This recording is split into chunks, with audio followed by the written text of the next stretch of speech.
Cada vez se reconoce más la importancia que los espacios verdes tienen para las ciudades, vistos hoy como un componente de sustentabilidad y a su vez como un objeto de la planificación, de la gestión urbana y ambiental.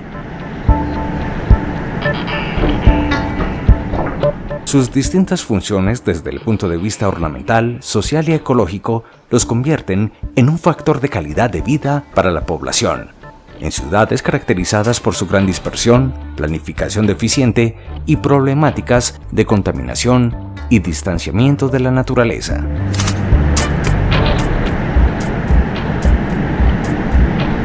Los espacios verdes y su necesario aporte a la sustentabilidad urbana reclaman una cuidadosa planificación y manejo, resultado de la integración de criterios urbanísticos, sociales y ecológicos.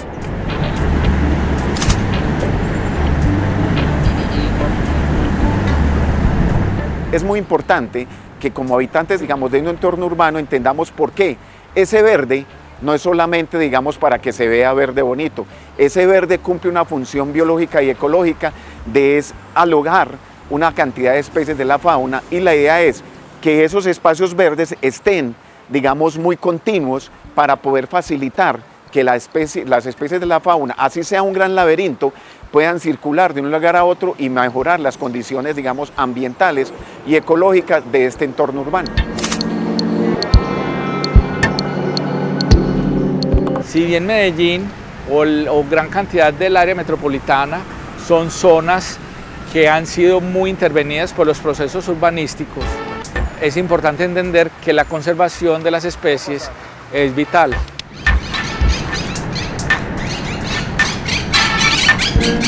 Otro aspecto importante en la gestión de los corredores ecológicos urbanos es desde el ordenamiento del territorio.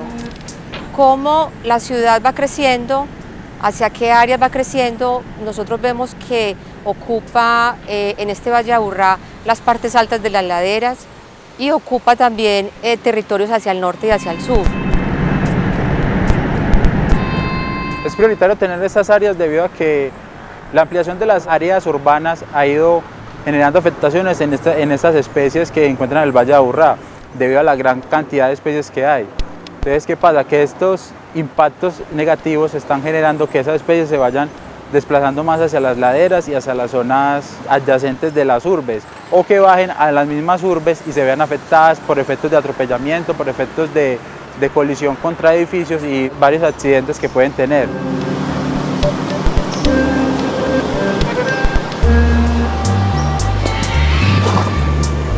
Es muy importante reservar espacios importantes, ecosistemas aún existentes, para que esa ciudad que se va a desarrollar a futuro tenga esos espacios verdes en calidad y en cantidad suficientes.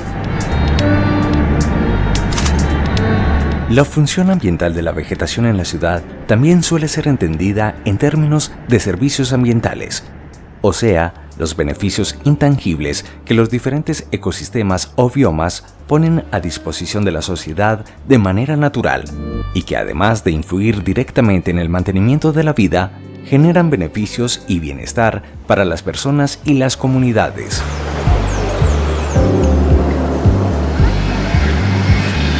En el desarrollo, digamos, que se ha presentado de las diferentes zonas urbanas, en los tiempos, o al menos en Colombia, no se ha tenido muy en cuenta lo que es la conectividad. Todo lo que es la necesidad de que en estos entornos urbanos estén desarrollados pensando en establecer unos corredores biológicos, unos enlaces articulados con unos nodos. ¿Esto qué quiere decir? Básicamente es que en estos ecosistemas urbanos, que antes fueron bosques o fueron zonas naturales, están siendo transformados cada día por la especie humana.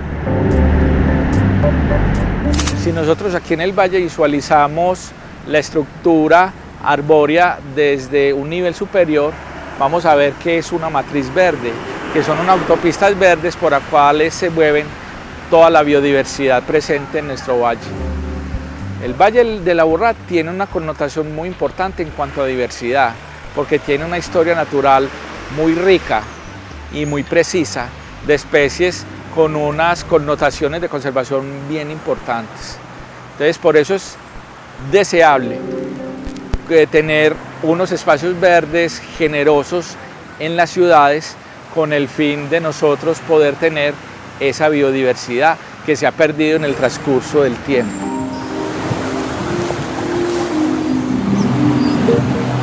Los procesos de conectividad ecológica en las urbes son de suma importancia debido a la dispersión de especies que genera en su mayoría. ¿Por qué es importante? Porque esto nos ayuda a extender los corredores ecológicos que existen en la ciudad para que las especies tengan más área donde distribuirse y en lugares de alimentación y refugio. Por ejemplo, en el Valle de la Aburrá tenemos 2 cordones montañosos, la que es la parte de oriente y occidente. Y la idea es, antes las especies de la fauna estaban migrando desde un lado hacia el otro y se generaban los procesos de intercambio genético para poder garantizar la diversidad biológica que había en esta zona. Para mí es triste pensar que en Colombia los estudios de conectividad solamente son un requerimiento. Deberían ser parte integral de cualquier estudio previo en cualquier obra de gran infraestructura, bien sean vías de 4ª generación o vías simplemente en ciudad. ¿Por qué? Porque están afectando grandemente las especies.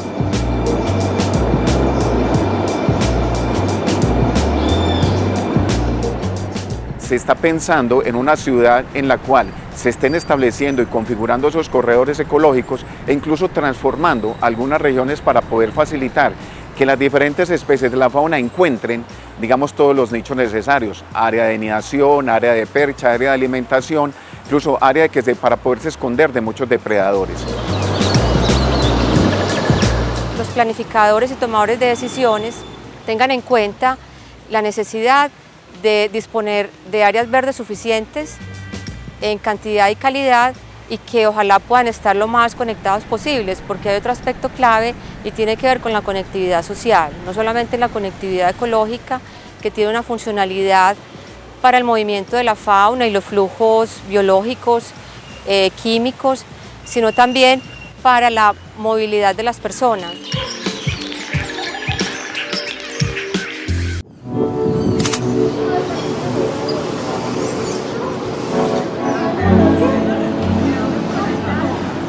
El bosque urbano brinda múltiples beneficios a los habitantes de las ciudades, en lo recreativo, psicológico, social, cultural, ambiental, estético, de salud pública, entre otros.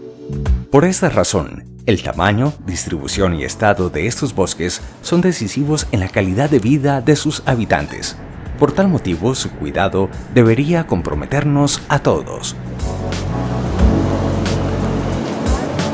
Una ciudadanía informada, sensibilizada, que valore esas zonas verdes y que a su vez esas zonas verdes hagan parte de corredores ecológicos en las ciudades, va a ser esa base, esa fuerza que necesitamos para que a futuro las ciudades se piensen también como que posibilitan esa conectividad funcional y ecológica ligada también a la biodiversidad. Es importante o es solamente, digamos, el disfrute de tener las especies aledañas a nuestros hogares, a nuestras viviendas, porque es la satisfacción y es la tranquilidad que tenemos como personas de que estamos aportando a la conservación de estas especies que hay en el valle. En este proceso, la ciudadanía tiene que jugar un papel muy importante. ¿Por qué? Entender que en este entorno urbano donde habitan, se relacionan con una cantidad de especies, diferentes especies de la fauna silvestre que cumplen procesos muy importantes en el sentido de que son polinizadores, dispersores de semillas, controladores de plaga o incluso hasta alimento de otras especies.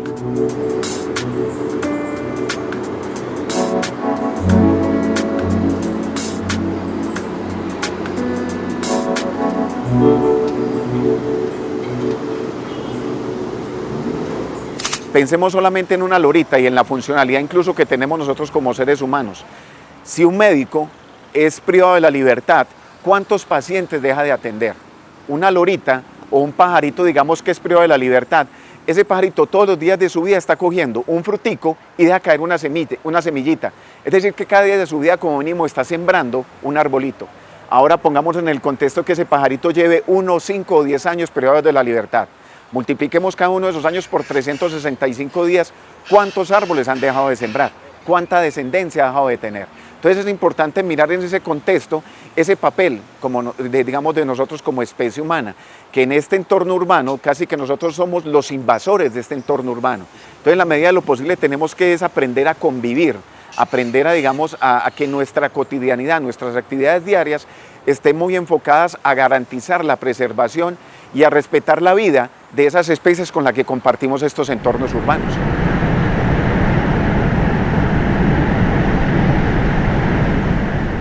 Contamos con más de 1903 especies de aves a nivel nacional y entonces el Valle de Aburrá cuenta con una gran cantidad de aves de las cuales se pueden disfrutar en las laderas o en las zonas adyacentes a la ciudad.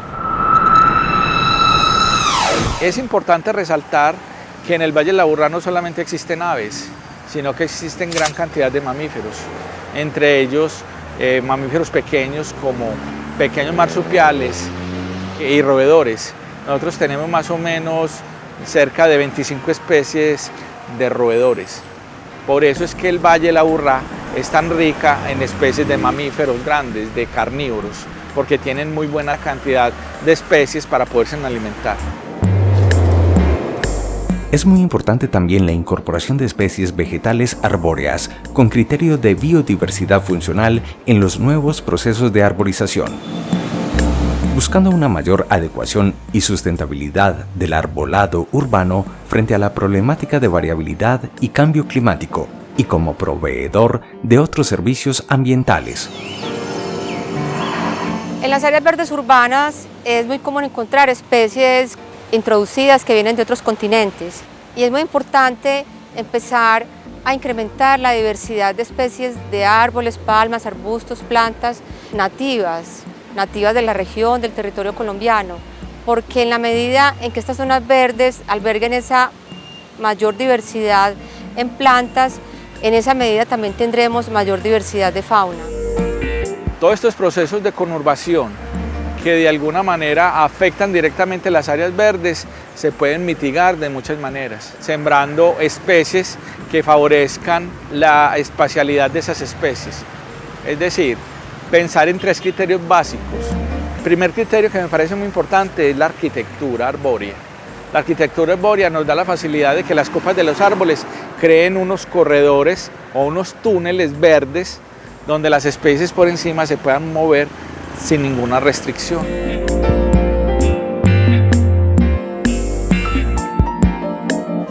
Un segundo criterio es que esas especies se puedan sembrar en áreas urbanas, porque no todas las especies desafortunadamente que tenemos en el Valle del Aburrá son especies propias y son especies que se pueden sembrar en cualquier sitio. Hay especies con unos grandes sistemas radiculares que evitan y tienen problemas con pavimentos, con las viviendas, con redes o ductos de alcantarillado que van a afectar. Entonces se tendría que hacer una intervención sobre esas especies arbóreas que llevarían mucho tiempo. Entonces hay especies que se pueden sembrar o que se pueden favorecer en ciertos espacios urbanos. Y el tercer criterio, que es muy importante para mí, es que esas especies que vamos a sembrar provean la suficiente fuente trófica para las especies. Es decir, que sean especies que produzcan frutos o que bien sirvan también de refugio para gran cantidad de insectos, que son de alguna manera los iniciadores de la cadena trófica.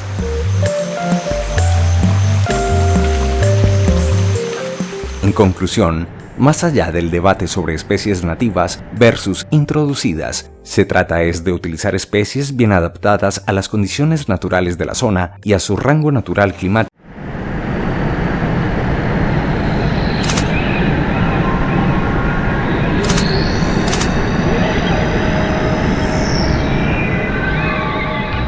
¿Cómo se interviene o cómo se deterioran las redes ecológicas? Las redes ecológicas se deterioran por los procesos de fragmentación. Es decir, existen unas manchas verdes en ciertos territorios donde van a ser disectadas, cortadas. ¿Con qué? Con infraestructura. ¿Con qué tipo de infraestructura? Puede ser vivienda o puede ser infraestructura vial, que de alguna manera van a crear dos ambientes distintos o separación de ese bosque único, de ese fragmento único. En el contexto urbano, también existe la fragmentación de los espacios verdes que se debe al distanciamiento entre ellos y a su aislamiento, tanto en la ciudad en general como al interior de los parques y de las áreas verdes de las urbanizaciones cerradas. Los fragmentos verdes de menor tamaño son los que usualmente albergan menor biodiversidad y no provisionan hábitat adecuado para la fauna. Las especies que viven ahí se van a ver involucradas directamente y van a ser afectadas por esa fragmentación de ese sistema. Entonces vamos a tener muchos problemas, por ejemplo en el caso de las vías, los atropellamientos.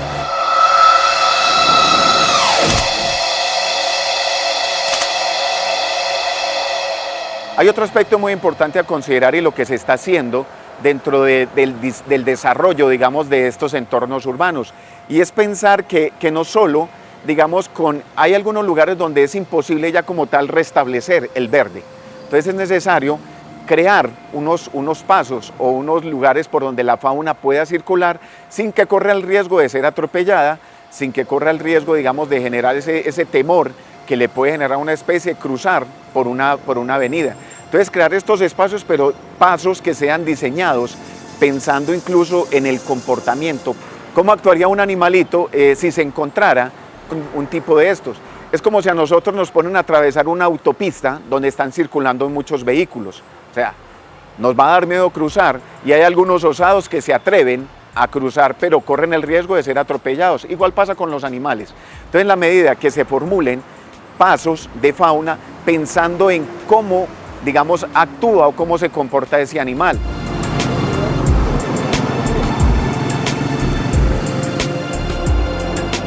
La cantidad de animales que son atropellados diariamente es abrumadora. Entonces, para eso necesitamos reconstituir esa conectividad. Y es por eso que aquí hemos tratado de diseñar desde la academia, teniendo en cuenta muchos criterios de tipo técnico, pasos de fauna que posibiliten que esas especies no queden aisladas. Es también pensar que esas especies se puedan mover en cualquier dirección, en todas las matrices que se han intervenido y que tengan una continuidad, es decir, que tengan una conectividad. El diseño de estos pasos tiene que estar concebido no pensando en que se vea bonito o atrayente para la especie humana. El diseño de estos pasos tiene que estar concebidos en que sean lo más funcional para los animales. Los pasos que se construyen en ciudad tienen que ser unos pasos con unas especificaciones en cuanto a seguridad. ¿Para qué? Para los transeúntes y para los vehículos. No se pueden construir en estructuras que no sean durables en el tiempo o muy llamativas tampoco. Entonces, también es pensar que con lo que se construya sea con materiales muy resistentes y que ojalá sean invadidas por un sistema natural, que nunca se les deba poner nada artificial, es decir, plantas plásticas o plástico, no, que sean unas cosas muy sencillas, en colores neutros y eso sí, con muy buena resistencia.